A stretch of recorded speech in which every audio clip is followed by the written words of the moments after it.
The reason why you feel so groggy and unmotivated throughout the day, especially in the mornings, is likely because of doom scrolling. And I know for a fact that the last thing that you do before going to bed is doom scroll, and the first thing that you do when you wake up in the morning is grab your phone. But because of this, every single day you are setting the intention that you need constant stimulation. And unfortunately, that is not how our minds are meant to work. That is just a very negative privilege that we have in the 21st century. And then because of this, throughout the day, you constantly need stimulation. You need that surprise dopamine and to get emotions from random videos that are going to give you literally 0.5 seconds of dopamine, and then you have to move on to the next video to give you more dopamine. And then this becomes a constant cycle that you can't get out of because your brain literally craves that energy. And unfortunately, this is a form of addiction. Your brain literally requires your phone to be able to function.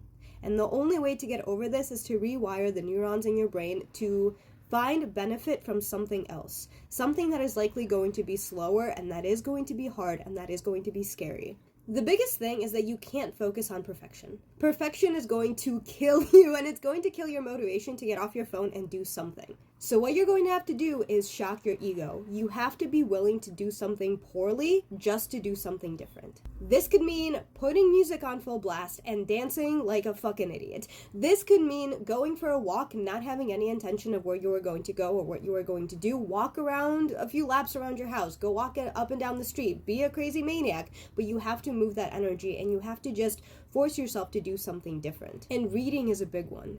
Reading is very difficult because, again, you have to sit down, slow down to be able to get the benefits from picking up a book and looking at pages that don't have pictures, that don't have movement, and that keep your attention for longer than 5 seconds of a video.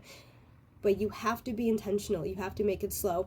And frankly, reading something in the morning before grabbing your phone will set the intention of you and your brain wanting to read throughout the day. Because again, our brains are addicted.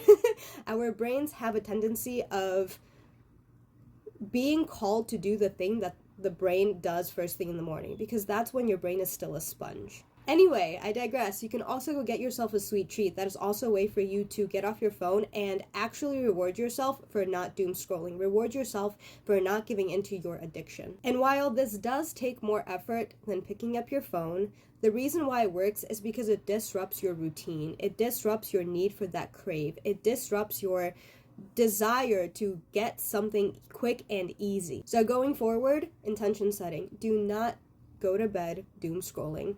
Do not grab your phone first thing in the morning. Drink some water before you grab your phone. That's also going to kind of push your brain to want water versus your phone. The first thing that you do in the morning is what you are going to crave for the rest of the day. So make it slow, make it sensual, make it intentional. Do not make it your phone. Do not make it doom scrolling. Make it something productive. Make it something that is actually going to make you feel good. You can also just exercise before bed and in the mornings. You can stretch before bed and in the mornings. You, again, can read literally a page before you fall asleep and first thing in the morning. Your brain is going to thank you for it. Your body is going to thank you for it. You are going to feel less groggy. You're going to feel a lot more motivated, and you're going to feel a lot better with yourself for not constantly giving into the random boosts of serotonin that are just pulling you into this cycle of literal horrible addiction. Our brains were never meant to consume this much information, and it's so scary to give into being in the present moment, to give into being slow and intentional, but it's time to start again. Slowing down is going to help you feel more relaxed. It's going to help you feel, again, more productive, more rested, and more like a human being.